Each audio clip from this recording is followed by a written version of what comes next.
Yesterday, I walked into the coffee shop. My wife and I run a coffee shop in Hamilton, Ohio that is also a prison and reentry program. It's called the Fringe Coffee House. We help people get out of addiction. We employ people coming out of prison. We have a studio for at-risk youth.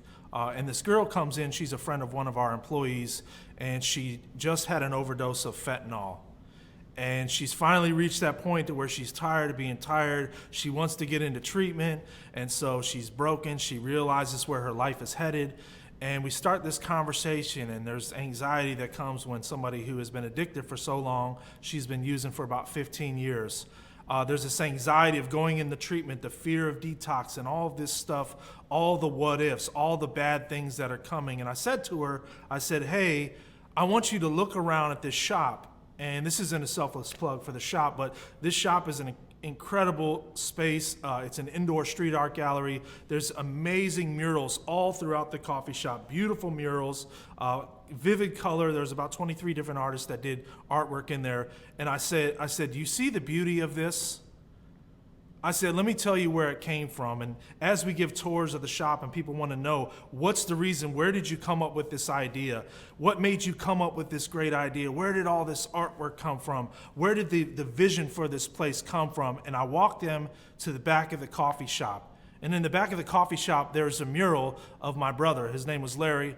He was murdered when he was 20 years old. And I show them the mural. And I said, I tell the people, you see all this beauty, you see all the life that's in this place, all of it came from suffering and horror.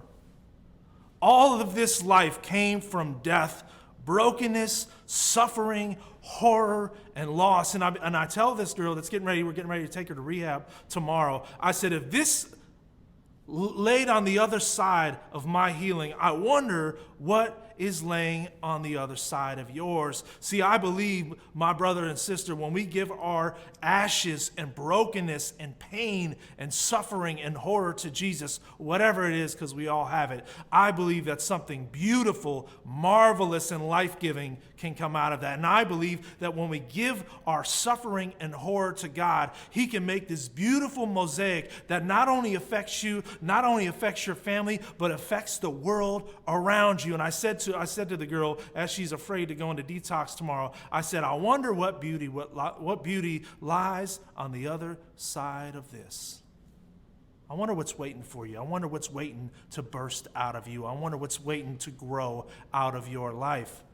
Because isn't that the narrative of the gospel, that unless a seed falls into the soil and dies, that life can't come forth? So my brother and sister watching this, may you allow your suffering and horror to be touched by the one who causes all dead things to live.